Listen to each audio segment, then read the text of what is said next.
Assalamualaikum warahmatullahi wabarakatuh. Saya Ainur Rohmah dari IPS 5C. Ingin sedikit menjelaskan tentang model Contextual Teaching and Learning. Nah, pengertiannya, model pembelajaran CTL adalah model pembelajaran yang bertujuan membantu siswa melihat makna dalam bahan pelajaran yang mereka pelajari dengan cara menghubungkannya dengan konteks kehidupan mereka sehari-hari, yaitu dengan konteks lingkungan pribadinya, sosialnya, dan budayanya. Model kontekstual teaching and learning merupakan model pembelajaran yang bertujuan membantu siswa melihat makna dalam bahan pelajaran yang mereka pelajari dengan cara menghubungkannya dengan konteks kehidupan mereka sehari-hari, yaitu dengan konteks lingkungan pribadinya, sosialnya, dan budayanya.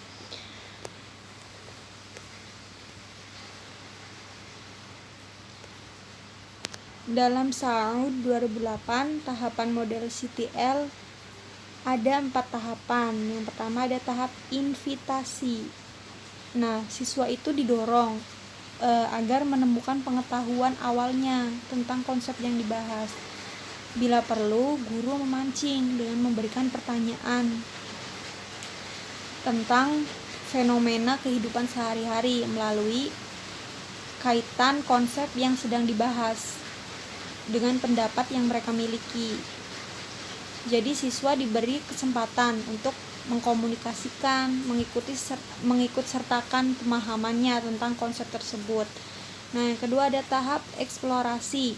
Siswa diberi kesempatan untuk menyelidiki dan menemukan konsep melalui pengumpulan, pengorganisasian, penginterpretasikan data dalam sebuah kegiatan yang telah dirancang guru.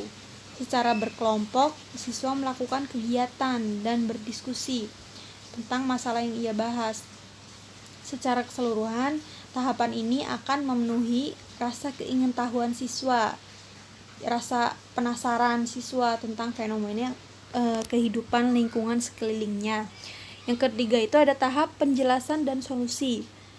Ketika siswa memberikan penjelasan solusi yang didasarkan pada hasil observasinya, ditambah dengan penguatan guru, maka siswa dapat menyampaikan gagasannya, membuat model, membuat rangkuman dan ringkasan.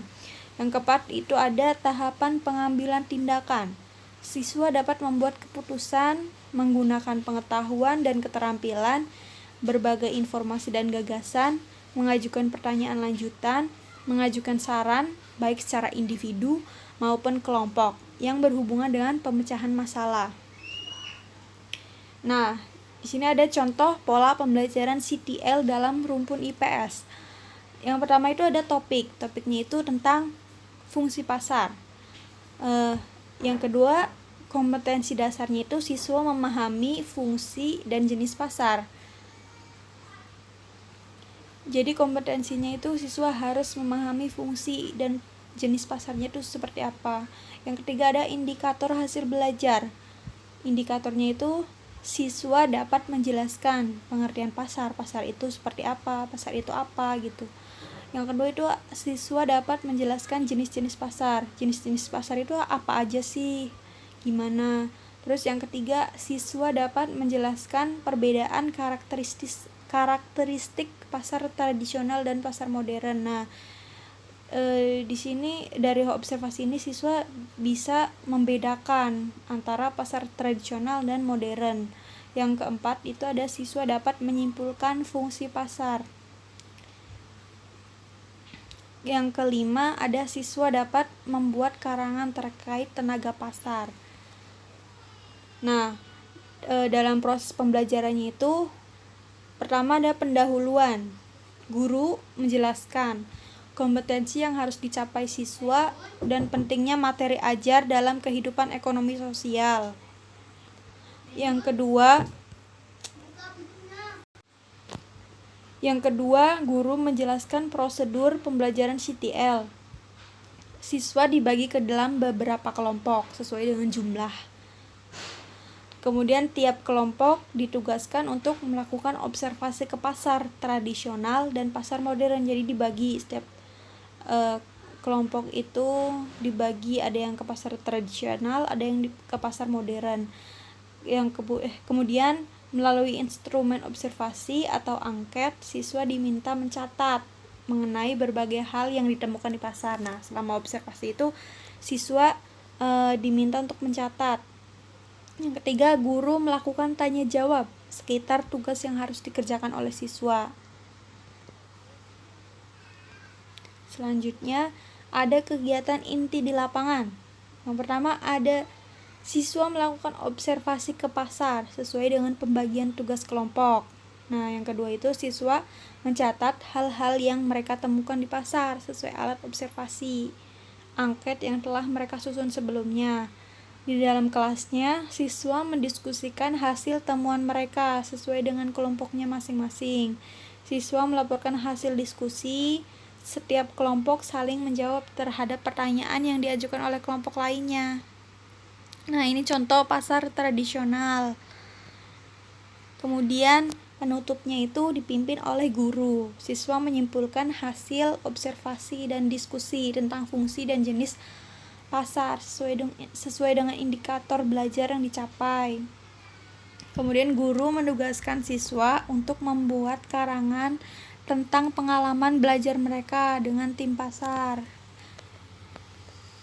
Kelebihan model CTL itu pembelajarannya menjadi lebih bermakna dan nyata. Kemudian yang kedua, pembelajarannya lebih produktif dan mampu menumbuhkan penguatan konsep kepada siswa.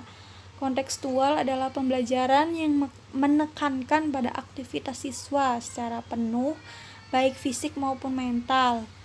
Kelas dalam pembelajaran kontekstual bukan sebagai tempat untuk memperoleh informasi, tetapi sebagai tempat untuk menguji data hasil temuan mereka di lapangan. Materi pelajaran dapat ditemukan sendiri oleh siswa, bukan hasil pemberian dari guru. Penerapan pembelajaran kontekstual dapat menciptakan suasana pembelajaran yang bermakna. Kelemahannya itu diperlukan waktu yang cukup lama saat proses pembelajaran kontekstual berlangsung, karena ada 2 tahapan. Yang pertama itu tahap observasi dan yang kedua itu diskusi. Yang kemudian jika guru tidak dapat mengendalikan kelas, maka dapat menciptakan situasi kelas yang kurang kondusif. Kemudian guru lebih intensif dalam membimbing.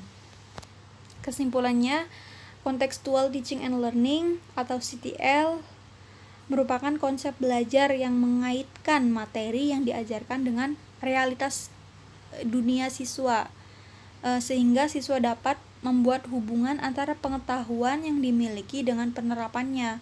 Pembelajaran bahasa bukan hanya memberikan pemahaman berupa definisi, melainkan siswa dituntut untuk dapat menemukan pengetahuannya sendiri. Guru harus memiliki strategi yang memacu siswa untuk dapat berpikir kritis dan kreatif. Oke, thank you. Cukup sekian dari saya. Wassalamualaikum warahmatullahi wabarakatuh.